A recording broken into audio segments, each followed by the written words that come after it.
Trump had the perfect plan to hide the Epstein files. Even right-wing podcasters were starting to complain. But there was one thing he hadn't counted on.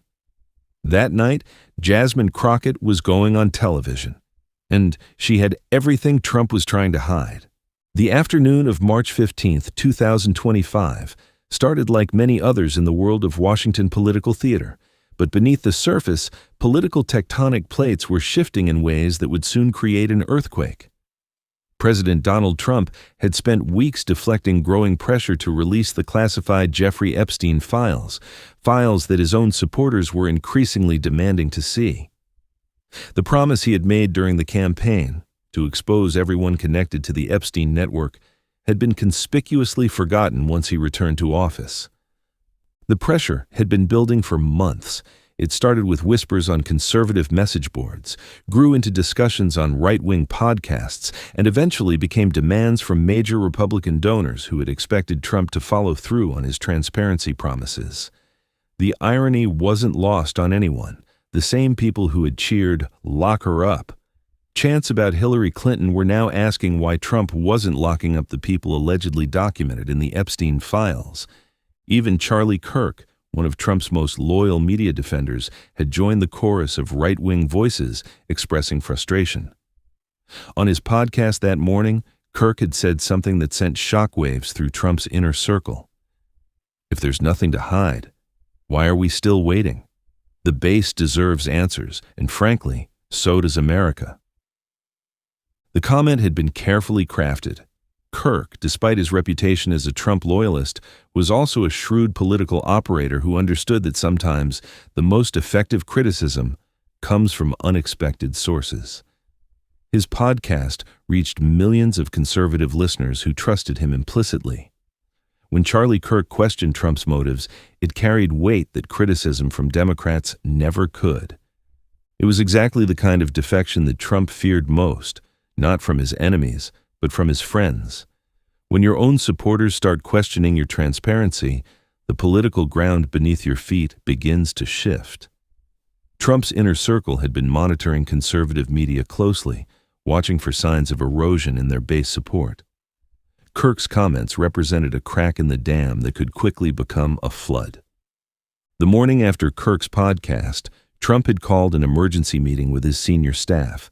The Oval Office gathering included Chief of Staff Susie Wiles, Communications Director Stephen Chung, and Attorney General Pam Bondi. The mood was tense as Trump paced behind the resolute desk, his usual bombast replaced by something approaching panic. "They're turning on me," Trump said, waving a printed transcript of Kirk's comments.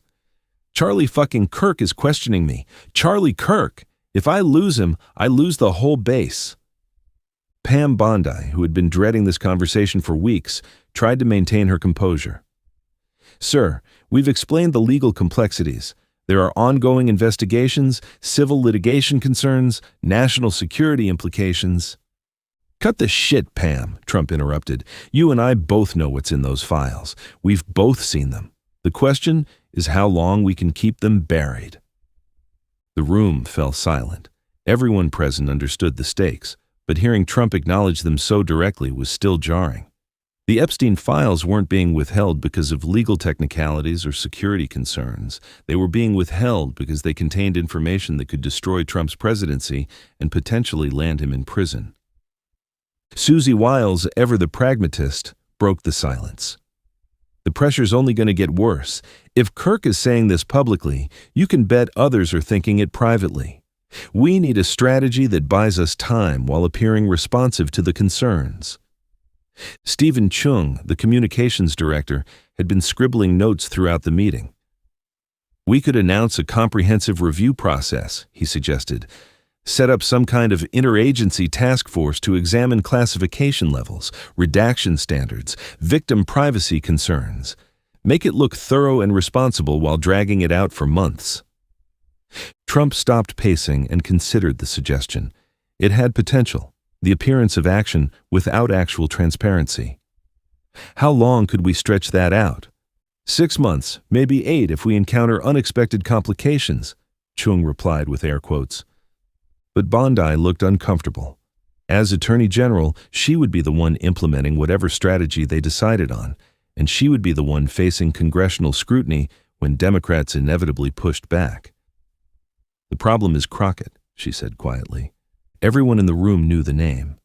Congresswoman Jasmine Crockett of Texas had become Trump's most effective congressional critic, not because she was the loudest or the most partisan, but because she was the most precise. Where other Democrats relied on outrage and rhetoric, Crockett used facts and logic to dismantle Trump's positions piece by piece. "She's been asking specific questions about the files for weeks," Bondi continued, "questions that show she knows more than she's letting on. If we announce some bureaucratic review process, she's going to demand details. Timelines, personnel, criteria, oversight mechanisms, and when we can't provide satisfactory answers, she's going to make that our problem." Trump's face darkened. He had tangled with Crockett before and had learned to respect, if not fear, her analytical skills. During his first term, she had been a relatively junior member of Congress, but now she sat on the Judiciary Committee and had built a reputation as someone who did her homework and asked uncomfortable questions. "What's she going to do, hold hearings?" Trump asked, though his tone suggested he already knew the answer. "She's going to do what she always does," Bondi replied. "She's going to take our explanations apart piece by piece until everyone can see they don't make sense. And she's going to do it in a way that makes us look like we're either incompetent or dishonest." The meeting continued for another hour, with various staff members proposing different strategies for managing the growing pressure. But no one could solve the fundamental problem. The files contained information that Trump couldn't afford to have released, but the political cost of continuing to withhold them was growing by the day. But Trump thought he had the situation under control, at least temporarily. His Attorney General, Pam Bondi, had been masterfully deflecting congressional demands for the files, citing ongoing investigations and national security concerns. His ally in Congress, Jim Jordan, had been running interference in the House Judiciary Committee, turning every hearing about Epstein into a partisan circus that distracted from the core issues. The strategy had multiple layers, each designed to buy time while appearing reasonable to casual observers. When Democrats demanded the files, Bondi would cite the need to protect ongoing criminal investigations. When victims' advocates pushed for transparency, she would express concern about re-traumatizing survivors by releasing sensitive details. When conservative media asked questions, she would point to the complexity of classification review processes and the need for careful legal analysis. Jim Jordan's role was equally crucial. As the ranking Republican on the Judiciary Committee, he had the power to shape hearing agendas and control the flow of information. Whenever Democrats tried to focus on Trump's connections to Epstein, Jordan would pivot to broader questions about the classification system or historical examples of document releases or procedural concerns about congressional oversight. He was a master of the political filibuster, using his time to run out the clock while appearing to address the issues. The strategy was working, or so it seemed. The news cycle had moved on to other controversies. The public's attention had shifted to immigration policy, trade negotiations, and the usual Washington scandals. The pressure was subsiding, or at least becoming manageable. What Trump didn't know was that Congresswoman Jasmine Crockett had been quietly building a case that would shatter his carefully constructed wall of secrecy. While other Democrats had been making speeches and issuing press releases, Jasmine had been conducting what amounted to a shadow investigation, using her position on the Judiciary Committee to gather information, connect dots, and prepare for the moment when she could present her findings to the American people. Her approach was methodical and strategic. She had staff members monitoring every public statement made by Trump administration officials about the Epstein files, looking for inconsistencies and contradictions. She had legal experts analyzing the classification claims to determine which ones were legitimate and which ones appeared to be pretextual. She had researchers examining the timeline of decisions, trying to establish patterns that might reveal political motivations. Most importantly, She had been building relationships with sources inside the intelligence community, career professionals who were troubled by what they saw as the politicization of the classification process. These sources couldn't provide classified information directly, but they could guide her questions and help her understand which public statements were accurate and which ones were misleading. The breakthrough had come 3 weeks earlier, when one of her sources had suggested she look closely at the timing of certain classification decisions. What she found was a pattern that told its own story. Documents that might have been embarrassing to Democrats had been declassified and released quickly, while documents that might have been embarrassing to Trump or his associates remained classified indefinitely. It wasn't smoking gun evidence of corruption, but it was a clear pattern that suggested political considerations were driving classification decisions. More importantly, it was simple enough for ordinary citizens to understand and compelling enough to cut through the usual Washington spin. The invitation to appear on the Chris Matthews Hour had come that morning, but it wasn't the coincidence it appeared to be. Jasmine's communications director had been working for weeks to secure a high-profile television appearance where she could present her findings without the usual constraints of congressional hearings or press conferences. The show's producers, looking for a Democratic voice to discuss the growing Republican frustration with Trump's handling of the Epstein files, had reached out to several members of Congress. Most had declined, not wanting to wade into what they saw as a Republican family feud. But Jasmine had accepted immediately. She had been waiting for exactly this opportunity, and her team had been preparing for it. They had developed talking points, anticipated counter-arguments, and prepared visual aids that could be used if the show format allowed. Most importantly, they had crafted a central argument that was simple, logical, and devastating. If Trump had evidence against Democrats, he would have released it immediately. The argument was brilliant in its simplicity. Everyone who followed politics knew that Trump had no qualms about releasing information that damaged his enemies. He had leaked classified material when it served his purposes, declassified documents that helped his political narrative, and used the full power of the presidency to investigate and attack his opponents. The idea that he was suddenly concerned about national security or legal protocols when it came to the Epstein files was laughable to anyone paying attention. As she sat in the green room of the MSNBC studios in Washington, reviewing her notes one final time, Jasmine felt the familiar pre-game calm that had served her well as a trial attorney. She had learned long ago that the key to winning wasn't just having the right evidence, it was knowing exactly when and how to present it. Her phone buzzed with updates from her staff who were monitoring social media and conservative news outlets for real-time reaction to the day's events. Charlie Kirk's podcast clips were indeed going viral, with number "Where Are the Files" trending alongside various other hashtags calling for transparency. The timing was perfect. Kirk's criticism had created an opening, and Jasmine was positioned to walk through it. Tonight would be different from her usual television appearances. Usually, she was reacting to events, responding to controversies, offering the Democratic perspective on the story of the day. Tonight, she would be driving the narrative. She would be the one making news, not just commenting on it. Her chief of staff, Marcus Williams, had sent detailed briefing materials that morning, including the background on every major player in the Epstein saga, and updated timelines showing the relationship between political events and classification decisions. But Jasmine had been living with this material for weeks. She knew the facts better than most of the reporters who would be analyzing her appearance afterward. The most important element of her preparation wasn't factual knowledge, it was emotional readiness. Jasmine knew that Trump's defenders would try to make this about her, to question her motivations or attack her credibility. She was prepared for that. What she wasn't prepared for was the possibility that her arguments would be so effective that they would fundamentally change the political dynamic around the Epstein files. She had hoped to apply pressure and force some transparency. She hadn't anticipated that she was about to trigger a political avalanche that would ultimately force complete disclosure.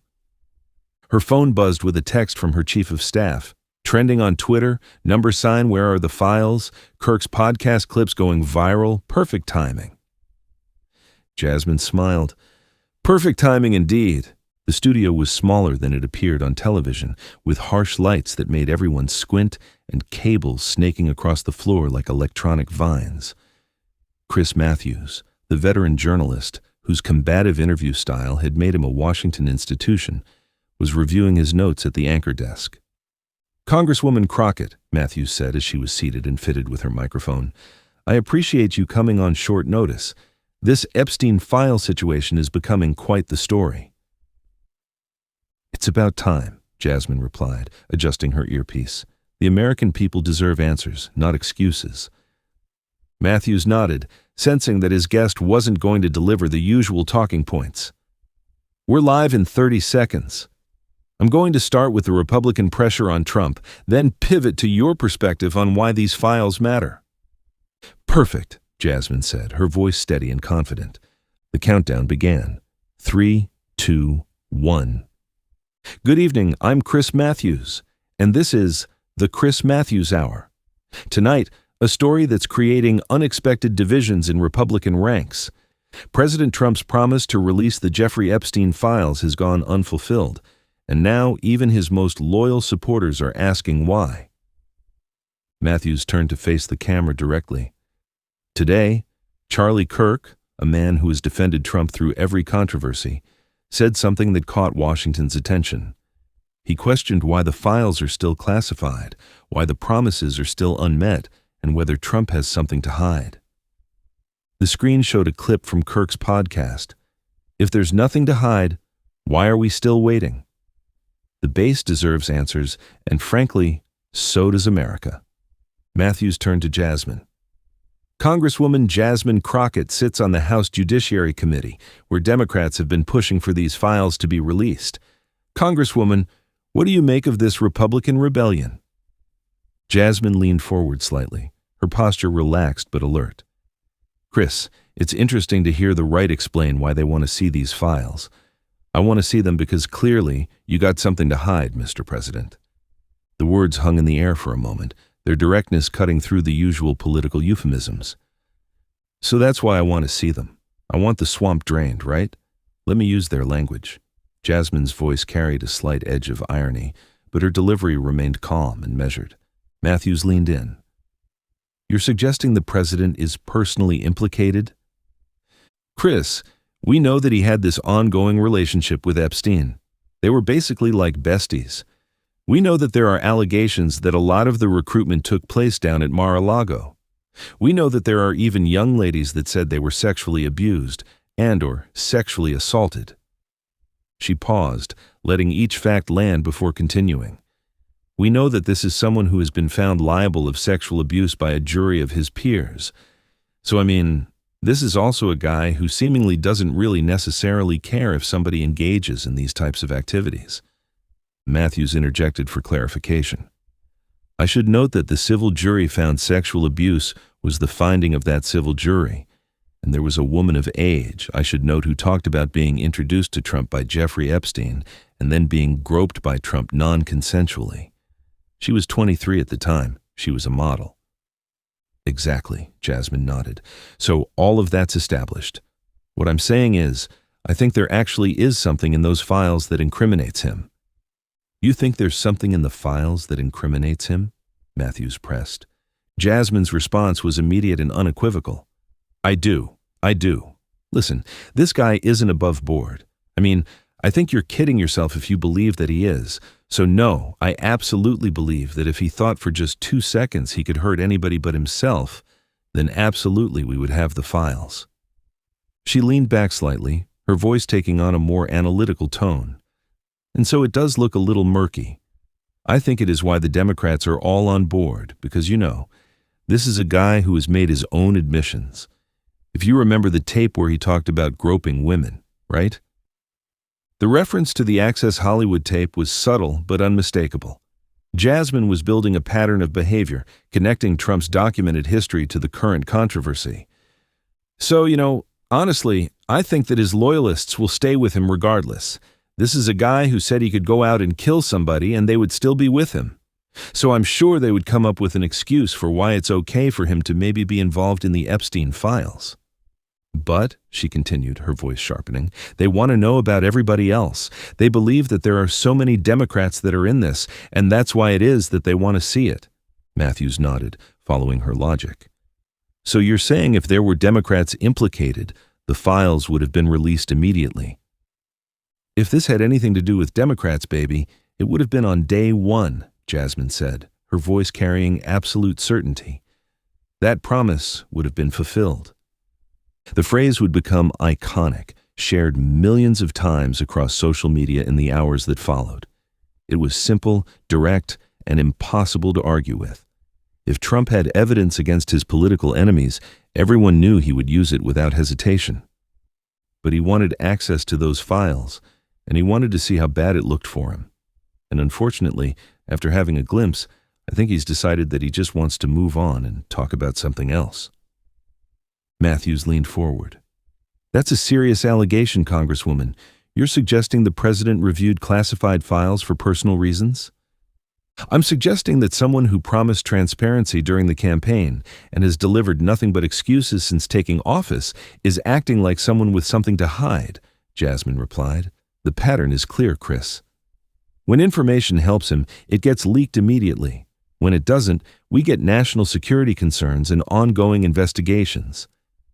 The interview continued for another 20 minutes, with Jasmine methodically dismantling every excuse that had been offered for keeping the files classified. She cited legal precedents, referenced congressional oversight responsibilities, and compared Trump's handling of the Epstein files to his approach to other classified materials. But it was that central argument. If this had anything to do with Democrats, baby, it would have been on day one, that cut through all the political noise and reached Americans who were tired of being manipulated. Within an hour of the interview's conclusion, clips were spreading across every social media platform. The hashtag number, if it was Democrats, began trending alongside where are the files. Conservative commentators found themselves in the impossible position of trying to defend Trump's secrecy while simultaneously demanding transparency. The political impact was immediate and more dramatic than even Jasmine had anticipated. Within an hour of the interview's conclusion, clips were spreading across every social media platform at a velocity that surprised even experienced political operatives. The hashtag number, if it was Democrats, began trending alongside where are the files.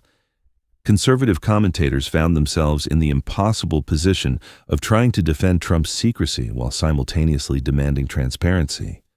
But the real earthquake was happening behind the scenes, in the offices and private communications of Republican officials who suddenly found themselves caught between their loyalty to Trump and their own political survival instincts. The logic of Jasmine's argument was too simple and too compelling to ignore, and it resonated powerfully with the same conservative base that had elected Trump partly because of his promise to drain the swamp. Senator Ted Cruz of Texas, never one to miss an opportunity to position himself advantageously, was among the first to sense the shift. Within 2 hours of Jasmine's interview, his office issued a carefully worded statement calling for a thorough review of all classification decisions related to matters of significant public interest. It was Cruz speak for agreeing with Jasmine without actually saying so. Senator Josh Hawley of Missouri followed suit, using stronger language in a Twitter thread that questioned whether classification is being used to protect politicians rather than protect America.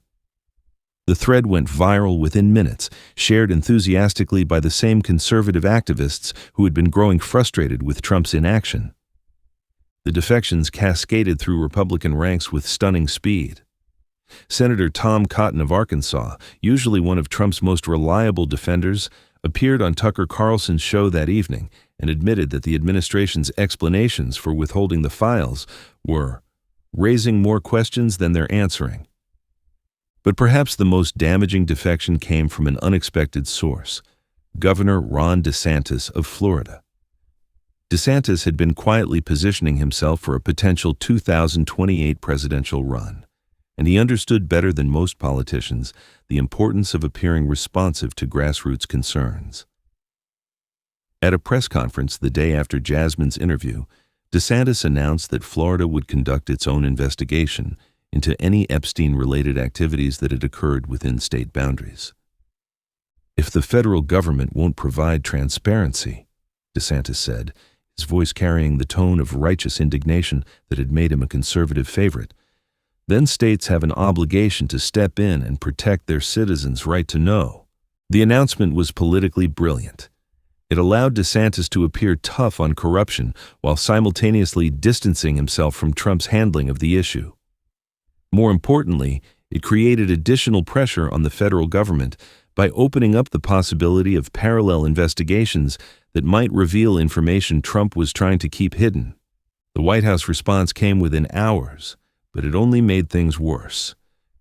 Trump took to Truth Social with a series of increasingly defensive posts, attacking Jasmine personally and claiming that the files were mostly about Democrats anyway, a statement that directly contradicted his own administration's explanations for keeping them classified.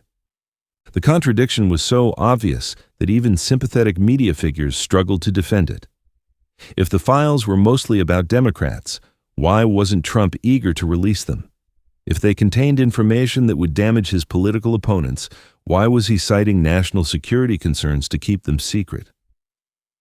Press Secretary Sarah Huckabee Sanders found herself in the impossible position of trying to defend contradictory statements during her next briefing. The press room, usually a somewhat collegial environment despite political differences, turned hostile as reporters from across the political spectrum pressed for coherent explanations. Sarah asked CNN's Caitlin Collins, "The president said yesterday that the Epstein files are mostly about Democrats.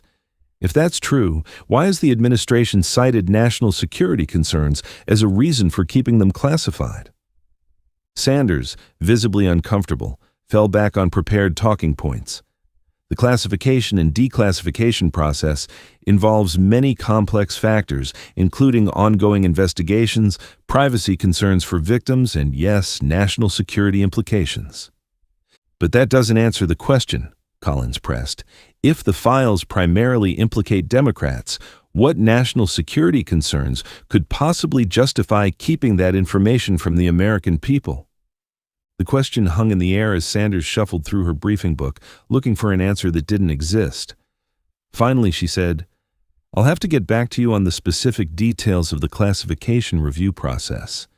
It was a non-answer that satisfied no one and only highlighted the administration's fundamental problem. They had painted themselves into a logical corner from which there was no escape. Every explanation they offered raised new questions that they couldn't answer, without revealing what they were really trying to hide.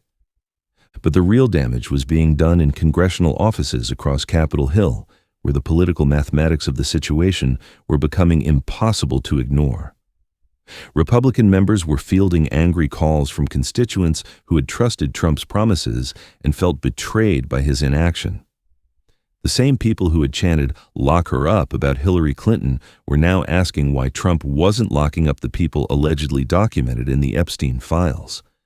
Representative Marjorie Taylor Greene of Georgia, usually one of Trump's most reliable defenders, found herself in the awkward position of trying to explain to her constituents why transparency was suddenly a bad thing.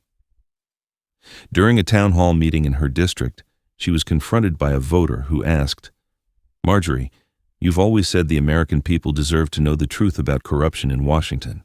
So why are you defending Trump's decision to hide the Epstein files?" Greene's response, that the classification process was complicated and required careful consideration, was met with audible skepticism from an audience that had elected her precisely because she promised to cut through establishment excuses and demand accountability. Similar scenes were playing out in Republican districts across the country. Members who had built their careers on promises of transparency and anti-establishment rhetoric were suddenly finding themselves defending the very kind of government secrecy they had previously opposed. The pressure was particularly intense for members of the House Judiciary Committee, who were expected to have detailed knowledge about the classification issues and specific opinions about the administration's handling of the files. Jim Jordan, the committee's ranking Republican, had been Trump's most effective defender on the Epstein issue, but even he was beginning to feel the strain. During a radio interview with a conservative host in Ohio, Jordan was pressed about the apparent contradiction between Trump's claims about the file's contents and his administration's reasons for keeping them classified.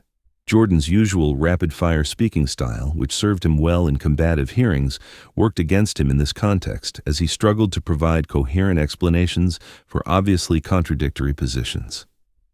"Jim," the host said, "I've been supporting Trump since 2016, but this doesn't make sense. Either the files contain information about Democrats, in which case we should see them, or they contain national security secrets, in which case Trump shouldn't be talking about their contents on social media. Which is it?" Jordan's response was a rambling attempt to have it both ways, suggesting that the files might contain both politically damaging information about Democrats and sensitive details that required careful review. But the more he talked, the less sense he made, and the host, who had been sympathetic at the beginning of the interview, became increasingly skeptical. The interview clip, particularly Jordan's most convoluted explanations, became a viral sensation on social media. Conservative activists shared it not to praise Jordan's defense of Trump, but to highlight how weak that defense had become. The man who had been Trump's most effective congressional advocate was reduced to incoherent talking points that convinced no one. Meanwhile, Jasmine Crockett was experiencing the opposite phenomenon. Democratic colleagues who had initially been cautious about her aggressive approach to the Epstein issue were now praising her strategic brilliance. Her argument had reframed the entire debate in a way that put Trump's defenders in an impossible position while giving Democrats a clear, compelling message that resonated with voters across party lines. House Speaker Mike Johnson, facing growing pressure from his own caucus, called an emergency meeting of Republican leadership to discuss their strategy going forward. The meeting, held in the Speaker's conference room in the Capitol, included the senior Republican members of the committees most directly involved in oversight of the executive branch. The mood was grim as Johnson opened the discussion. "We need to talk about where we are on this Epstein files issue," he said, his usual calm demeanor showing signs of strain. "The calls are getting more intense, the questions are getting harder to answer, and frankly, some of our members are starting to break ranks."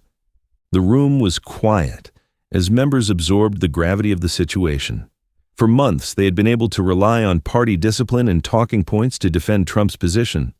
But Jasmine's interview had changed the fundamental dynamics of the issue by making the defense of Trump's secrecy indistinguishable from the defense of government corruption. "The problem," said Congressman Mike Turner of Ohio, chairman of the House Intelligence Committee, "is that we're being asked to defend something we can't explain. Classification decisions are supposed to be based on national security considerations, not political convenience.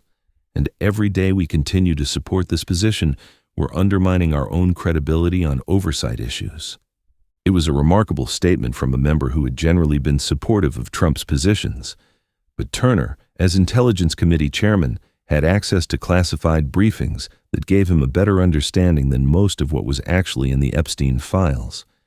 His willingness to question the administration's position publicly signaled that the Republican United Front was beginning to crumble. The meeting continued for over 2 hours, with members expressing varying degrees of frustration and concern about their political exposure on the issue. But no one could offer a solution to the fundamental problem. How do you defend secrecy when transparency would obviously serve your stated political interests?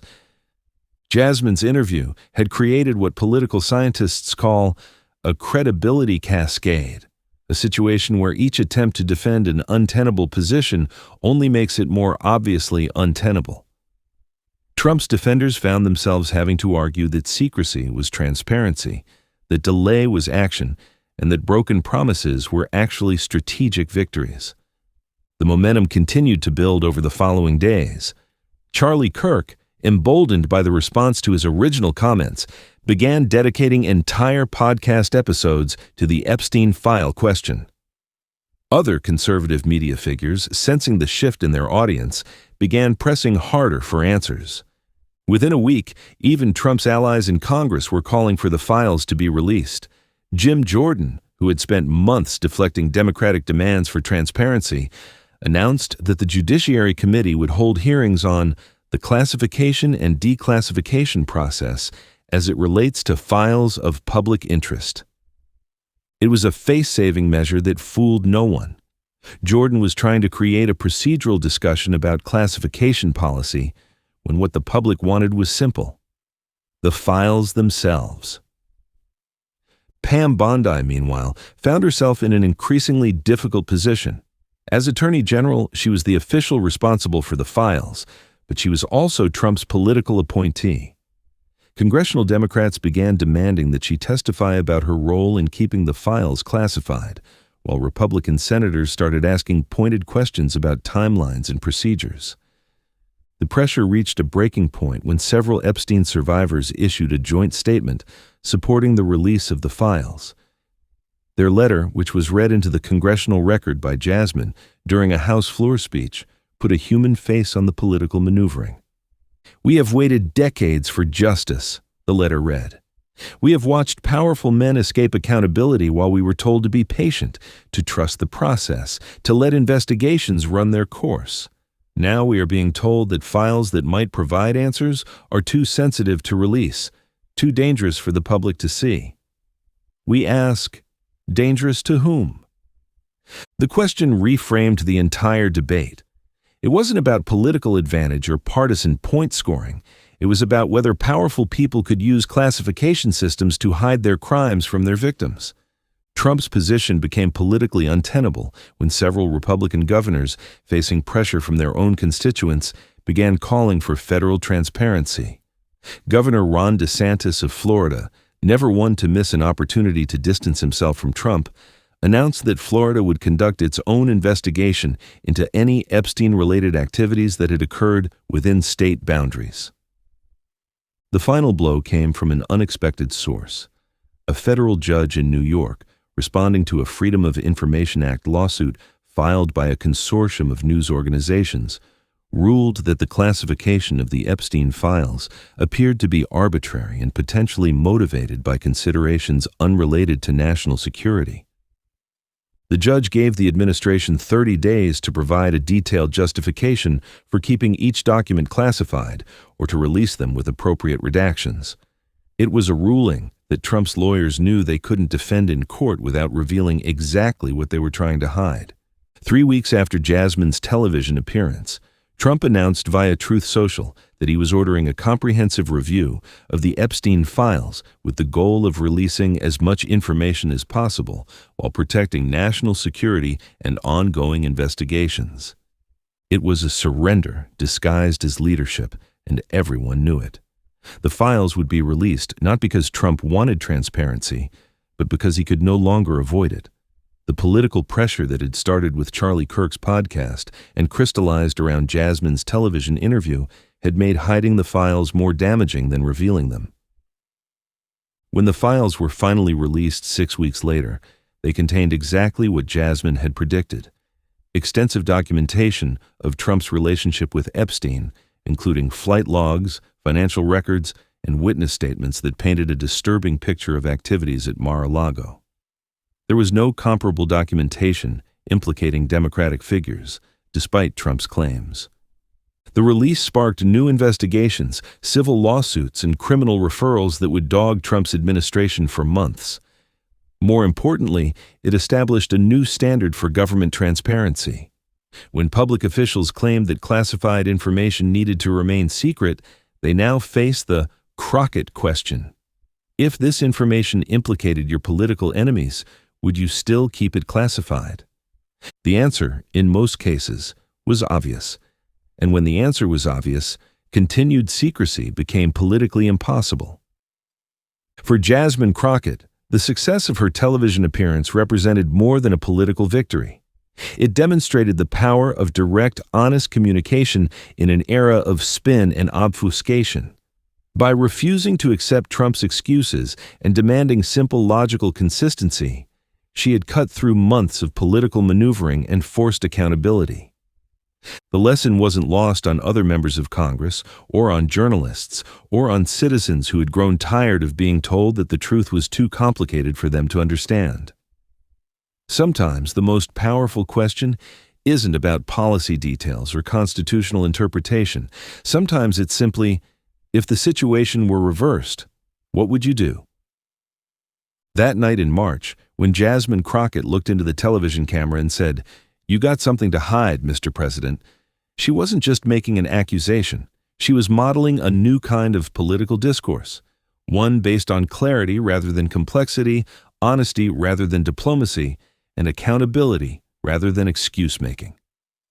Trump had indeed had the perfect plan to hide the Epstein files, but he hadn't counted on someone with the courage and skill to expose the fundamental dishonesty of that plan to the American people. And once exposed, the plan couldn't survive the light of public scrutiny. What you just witnessed wasn't just a political takedown, it was a masterclass in how to cut through lies with simple, undeniable logic. Right now, there are other files being hidden, other secrets being kept, other promises being broken by people who think you won't notice. But you are noticing, aren't you?